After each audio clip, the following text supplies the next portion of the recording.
Comme il y a bruit là, donc faut couper musique là. Voyez, ça m'embrouille. Voilà, faut couper musique là, ça m'embrouille. Parce que nous on n'est pas habitués au bruit. Donc là, voilà, tu dis quoi? Qui dit il fait quoi? Comment tu t'appelles d'abord? On ne sait pas si on se connaît, je sais pas. Matin bonheur comme ça, tu m'envoies le message de Jésus. Je sais pas comment. Qu'est-ce qui n'a pas marché? Non, tout marche bien.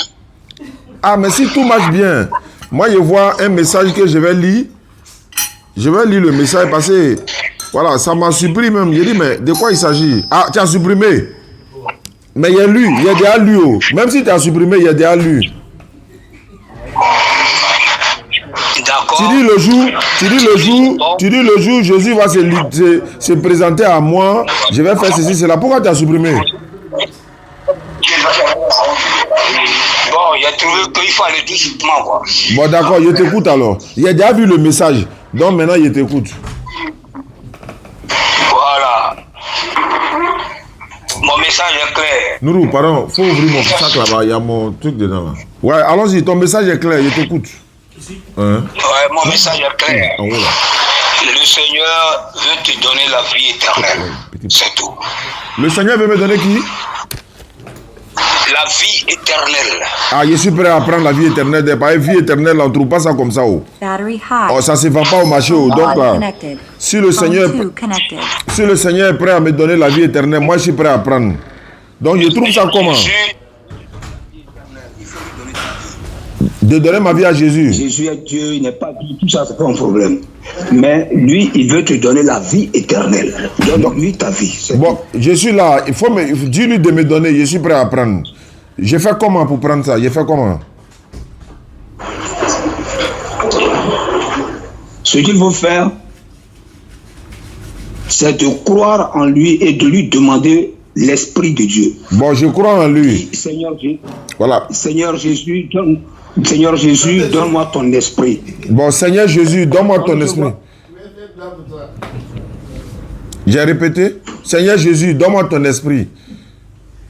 J'ai dit ça. On fait comment maintenant? Vous êtes au salon, non? Je suis au salon.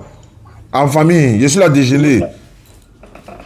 Ah, vous êtes en train de déjeuner. C'est pas comme ça le Seigneur donne le Saint-Esprit. Mettez-vous à l'état en privé. Mais pourquoi? Tu veux pas que ma famille aussi n'a qu'à avoir le Seigneur?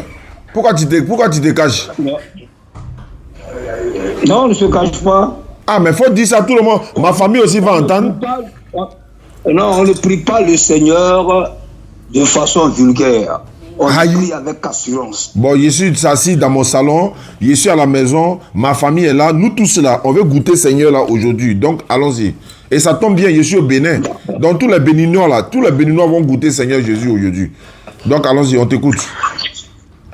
D'accord. Que Dieu vous bénisse. Comme il y a beaucoup d'hommes, je vais prier d'abord. Ouais, il faut prier d'abord.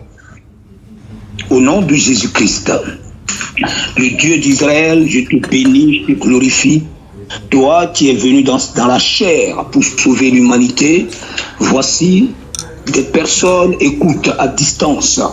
Depuis le Bénin, je te demande de manifester ta gloire au nom de Jésus-Christ et de leur donner la vie éternelle pour laquelle tu es mort. Tu as dit que je suis la résurrection et la vie.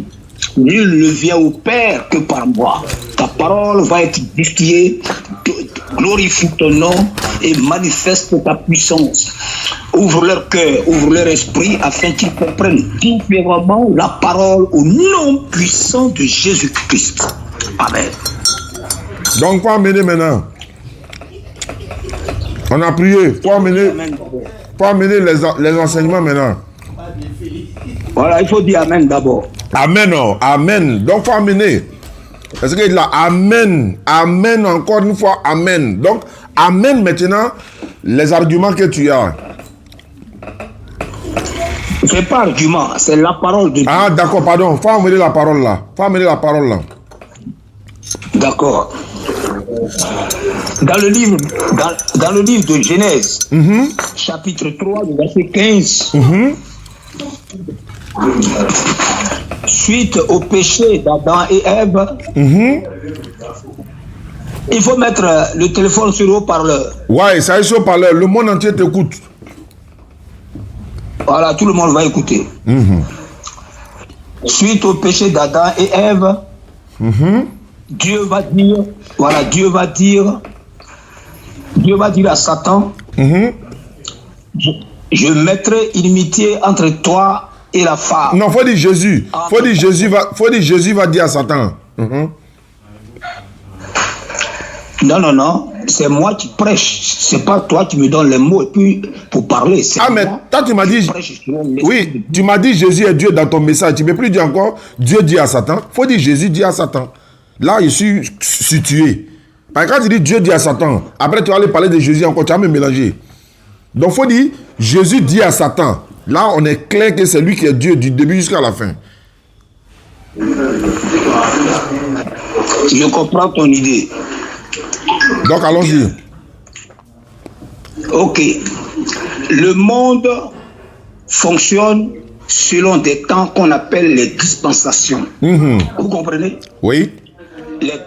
Les dispensations, ce sont des temps selon lesquels Dieu fait fonctionner le monde. Un exemple. Le temps de nos arrière-grands-pères là, c'est pas la même chose que pour nous. Ça c'est clair, ça c'est clair. Ça c'est clair. Maintenant, on recule jusqu'à 10 générations, leur temps, et puis nos grands-parents, c'était pas la même chose. Ça c'est clair. D'accord. Maintenant, le temps où Dieu créait le monde, les premiers hommes, et puis après, les gens qui sont venus là, c'est pas même temps là. C'est ce qu'on appelle les temps dispensations. Donc, quand Dieu a créé Adam et Ève là, ils ont vécu dans un temps. Ils ont vécu dans un temps qu'on appelle la dispensation de l'innocence. Tu comprends? Il faut bien écouter. Il y a des questions à poser. Il y a tant que tu finis d'abord. D'accord. Qu'on appelle la dispensation de l'innocence. Adam et Ève là, c'était innocent. Ils n'avaient jamais péché. D'accord. Donc quand ils ont péché là, le temps de l'innocence là, ça a cessé. Et ils sont rentrés dans la dispensation de la responsabilité humaine. C'est un autre temps qui a commencé. Et c'est dans la dispensation de la responsabilité humaine là que le déluge a éclaté quand les gens ont péché. Donc, après la dispensation de la responsabilité humaine, ils sont... Abraham devait avoir un fils avec sa femme. Je dis... Oui. Isaac là, l'enfant de la promesse là, va naître de Abraham et de Sarah. L'enfant de la promesse, on dit Ismaël là, Dieu dit il va le bénir à l'infini. Toutes les familles de la terre seront bénies en Abraham. Alors que Isaac, c'est pour sa postérité après lui. Ça s'arrête aux enfants d'Israël seulement par Jésus. Ça c'est la Bible qui le dit, c'est pas moi. Allons-y. Vous tenez cette information là où? Genèse chapitre 17 verset 19.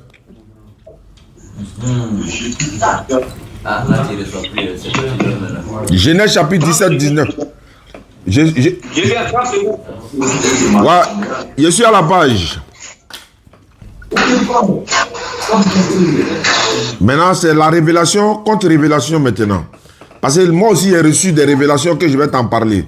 Tout à l'heure, le livre d'Allah, il va parler. Je suis dans la Genèse chapitre 17, 19. Et je fais la lecture. Il est écrit ceci. Dieu dit, certainement... Voilà, il faut venir. Voilà, il t'attend, il faut venir. Kanana Drakat, tu es son mandat. Voilà. En tout cas, tu as prié pour moi, cet esprit-là, il vient d'arriver. Hein. Il vient d'arriver. Tu comprends? Dieu a 4 aspects. Il a 4 aspects angéliques écrits par Matthieu. Son message était dirigé vers les Juifs. L'aspect de bœuf, serviteur, le sauveur. C'est l'évangile qui est bœuf là. Il y a un évangile qui est bœuf. Son message. Il y a un côté qui est ange. Tu attends, tu as... Ouais, je suis avec toi. Je suis avec toi. Le calibre, le gros calibre, je suis là.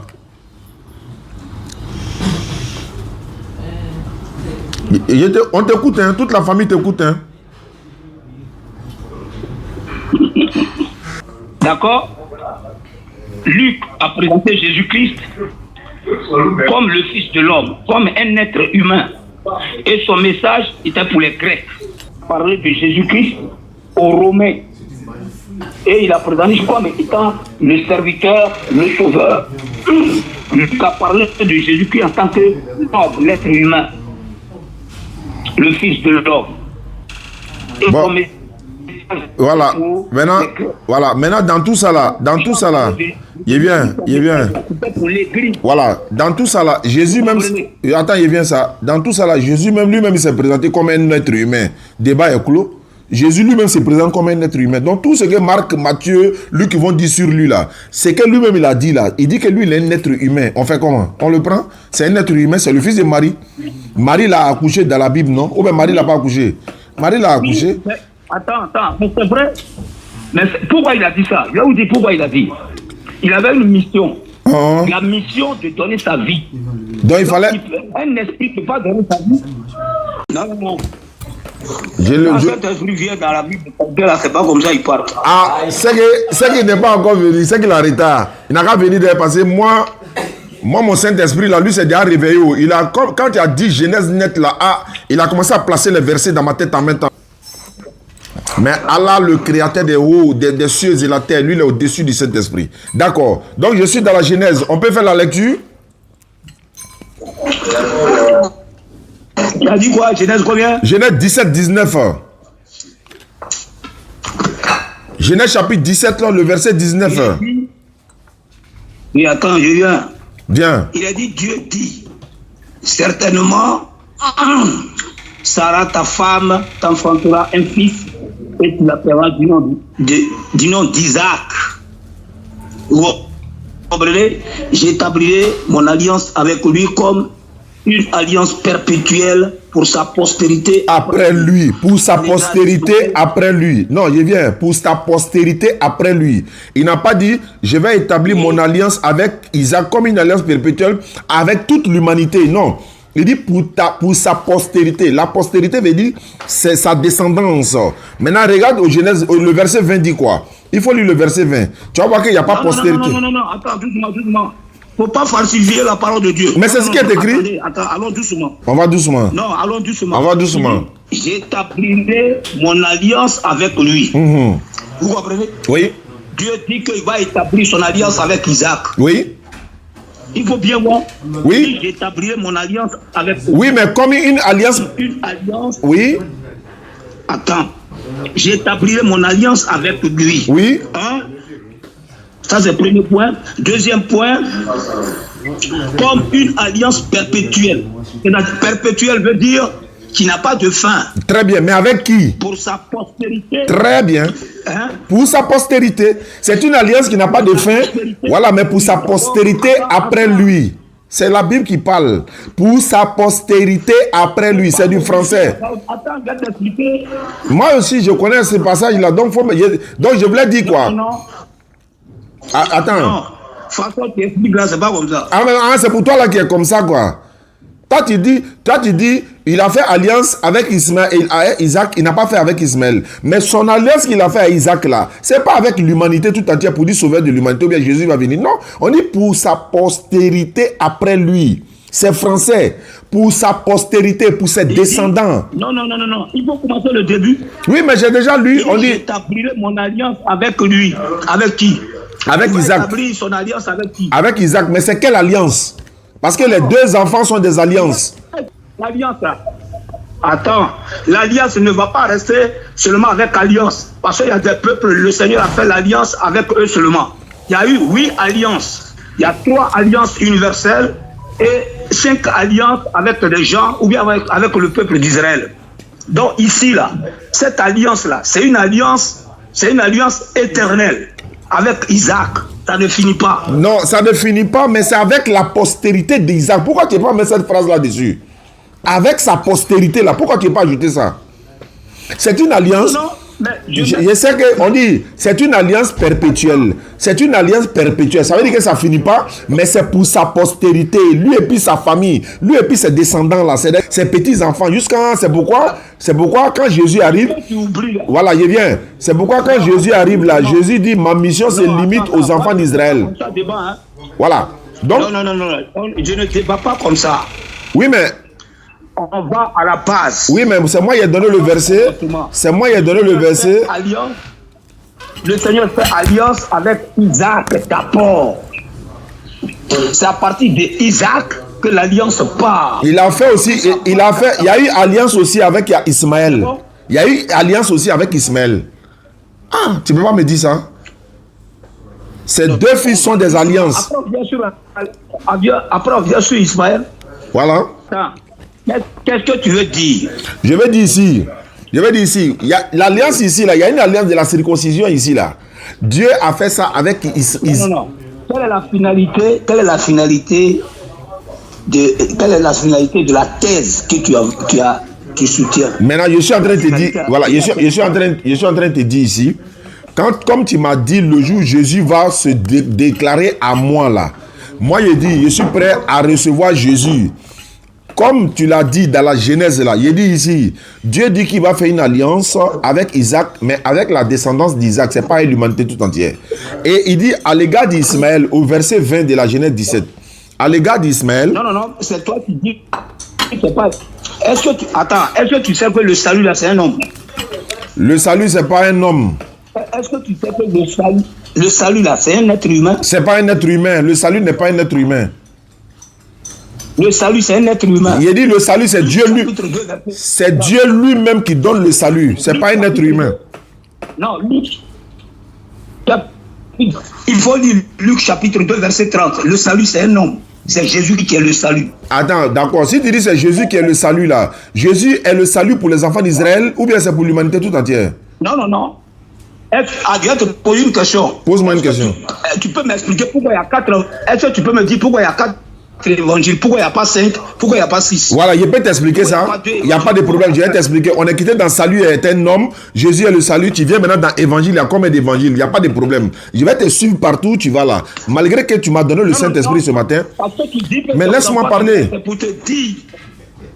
C'est pour te dire que le salut là, c'est pour l'humanité tout entière. Mais on va lire les Écritures. Si c'est l'humanité, il faut prendre Acte 13, 23. Il faut prendre Acte 13, 23, s'il te plaît. Acte des Apôtres, chapitre 13, 23. On va voir si le salut c'est pour l'humanité tout entière. Tu veux prendre Acte 13, 23? Tu lis l'évangile, non? Bon, je vais lire en même temps. C'est de la... On ne peut pas survoler. Non, on ne peut pas survoler les choses comme ça. Tu ne laisses pas parler. On ne peut pas survoler les choses comme ça. Non. On ne peut pas survoler parce que moi je ne cherche pas ma raison. Je veux te faire comprendre que tu as besoin de salut. Tu as besoin de Jésus-Christ. C'est ce que mais Jésus est déjà chez moi. Si tu n'as pas Jésus-Christ, tu n'as pas le salut. Non, Jésus est déjà chez moi. Jésus est déjà chez moi. C'est un musulman. Il est prophète. C'est un envoyé de Dieu. Il a été envoyé aux enfants d'Israël. Comment il cherche Jésus encore? Jésus n'est pas... Et il est musulman. Il y avait quelle mosquée à cette époque au moment où il naissait là? Bah d'accord, je vais te montrer ça. Quand dans la Bible, c'est pas tous ceux qui vont là. Je t'explique maintenant que c'est mosquée là veut dire musulman. Musulman, tu connais la définition des musulmans? Faut pas te tromper. Bon attends. Besoin du Seigneur pour le salut de ton âme. Est-ce que Jésus était chrétien? Tu as vu? Je te demande maintenant. Des questions même, c'est pas la peine. Mais toi, tu dis comme dans cet esprit matin là. C'est le Seigneur, c'est Jésus qui a envoyé le christianisme. Ça, c'est pas vrai. Vous comprenez? Ça, c'est pas vrai. Tout part bon, ok. Dans le verset. Tout part à partir du Seigneur Jésus. Tout part de Jésus. Jésus-Christ est né entre l'an -5 et l'an 0. Il est né entre l'an -5 et l'an 0. C'est ça, non? Faut pas, tu as venu me dire après qu'il est Dieu, hein. Sinon, il a été demandé comment Dieu est né entre l'an -5 et l'an 0, hein. Faut faire attention, après, faut pas, malgré que tu m'as donné Saint-Esprit matin, là, faut pas venir me dire après que Jésus est Dieu, hein, parce que mon Saint-Esprit va se réveiller en même temps. Entre l'an -5 et l'an 0, tu ne peux pas dire qu'il est Dieu. Parce que Dieu ne peut pas naître entre une date et puis il ne naît pas en plus. Donc il faut faire attention après. Il ne faut pas venir me dire ça. Ok, je t'écoute.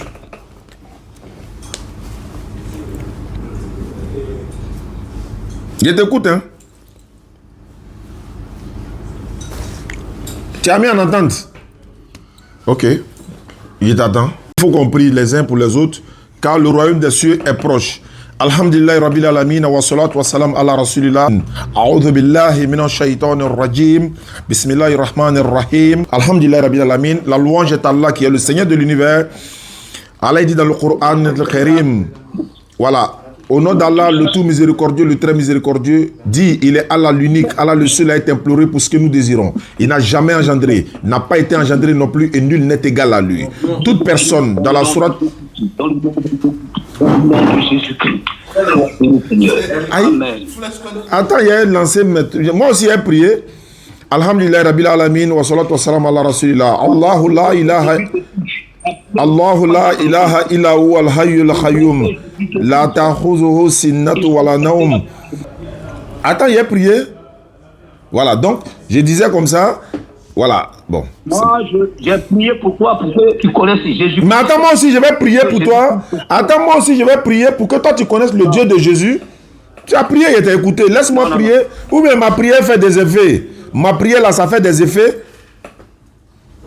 Ça fait rien. Bon, faut te calmer alors. Si ça fait rien, faut te calmer. Alhamdulillah Rabbil Alamin. A'udhu billahi minash shaitanir rajim. Ah non, il y a un retardé avion là. Il y a un retardé avion là. Maintenant, il dit A'udhu billahi minash shaitanir rajim. Mais quand tu priais, il t'a écouté, non? Attends, je vais prier.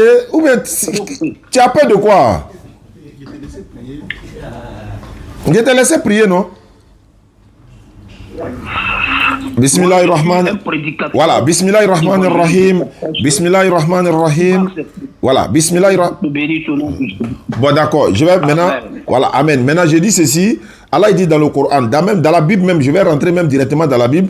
Jésus dit, ceux qui me disent Seigneur, Seigneur, n'entreront pas tous dans le royaume des cieux, mais celui-là seul qui fait la volonté de mon Père qui est dans les cieux. En ces jours-là, plusieurs me diront, Seigneur, n'avons-nous pas prophétisé par ton nom, chassé démons par ton nom, fait miracle par ton nom, guérir les malades par ton nom? Alors je leur dirai ouvertement, je ne vous ai jamais connu. Retirez-vous de moi, vous qui commettez l'iniquité. Vous qui commettez l'iniquité, écartez-vous de moi, éloignez-vous de moi, vous avez commis le péché. Jésus a dit dans Jean 15, 23, Jean chapitre 15, verset 23, il dit, si je n'étais pas venu et que je ne vous ai pas parlé, vous n'aurez pas péché. Mais comme je suis venu, je vous ai parlé, vous avez écouté, vous avez entendu et vous n'avez pas cru, vous êtes déjà jugés. Jean 8, 32, vous connaîtrez la vérité, elle vous affranchira. Allah dit dans le Coran Karim, dit, il est Allah l'unique, Allah le seul à être imploré pour ce que nous désirons. Il n'a jamais engendré, il n'a pas été engendré non plus, et nul n'est égal à lui. Allah dit dans le Coran, A'udhu billahi minash shaitanir rajim, il dit au nom d'Allah le tout miséricordieux. Attends, vous associez la Bible au Coran. Mais tu ne me laisses pas parler. Donc ça fait des effets. Ça fait des effets alors. Si tu as le Saint-Esprit, tu dois te calmer. Ouais, mais c'est la Bible, on lisait tout à l'heure. Pourquoi vous associez la Bible au Coran? Mais pourquoi tu m'as fait lire la Bible tout à l'heure? C'est une question que je pose. Pourquoi vous associez la Bible au Coran? Je peux répondre? Nous, on prend la Bible. La Bible, elle est suffisante pour nous sauver. D'accord, donc je vais lire. Voilà, mais c'est pas grave. Comme je t'ai écouté, tu as prié au nom de Jésus. Tu vois qu'il n'y a pas d'effet, non? Ça veut dire que Dieu auquel tu crois là, c'est pas le vrai. Mais comment il parle là, tu commences à bouger en même temps. Faut te calmer. Si tu es garçon, faut te taire. On va voir si toi, ton Dieu est efficace par rapport à pour moi. Quand tu priais là, moi, même, ça dit que je n'ai rien senti même parce que tu n'as pas le vrai Dieu. Tu n'as pas le véritable. Mais quand moi, il parle, toi, tu bouges. Faut te dire quelque chose. Quand il commence à parler net, tu n'es pas tranquille. Faut te dire que... Donc, il faut rester tranquille. Je vais lire le Coran. Maintenant, on va voir ce que ça va donner. Parce que il n'y a rien dedans. D'accord, donc on va vérifier quelque chose. Bismillahirrahmanirrahim, il a raccroché. Ça a fait bismillah dans ses oreilles, quoi. Alhamdulillah Rabbil Alamin. Wa salatu wa salam ala Rasul. Hein? Non, moi, pour manger. Non, il y a un moyen d'avion. Tu vois, le gars a préparé pour nous pendant 10 jours. Il t'a maintenant, tu dis, tu manges plus son manger. Non, il faut envoyer un peu, il y a un moyen quand même, tu fais plaisir. Alhamdulillah, salam alaikum à tous. Ben voilà un peu, Inch'Allah. Ça fait partie de notre mission quotidienne. Il m'a envoyé un message ce matin. Il dit de donner ma vie à Jésus et tout ce qui va avec. Et ben voilà. On a essayé de l'appeler pour échanger, mais bon, voilà ce que ça donne, Inch'Allah. Alhamdulillah Rabbil Alamin. Nous rentrons à Abidjan après un bon séjour au Bénin, dans la capitale précisément à Cotonou. Nous étions là, nous saluons, nous disons merci à toute la population de Bénin. Je dis souvent Togo, population du Bénin, la population béninoise. Alhamdulillah. Voilà, on fait des puits et des forages, des puits châteaux également. On a besoin de 15 personnes pour se mettre ensemble pour faire un puits château à la mémoire de leurs différents parents. Tous ceux qui ont participé, ils ont envoyé le nom de leurs parents. Ils m'ont contacté, ils ont voulu aussi participer. 15 personnes pour réaliser un château, un puits château. 15 personnes pour réaliser un puits château. Donc on vous attend, contactez-nous. Plus 225 05 94 87 58 58. Assalamu alaikum wa rahmatullahi wa barakatuh.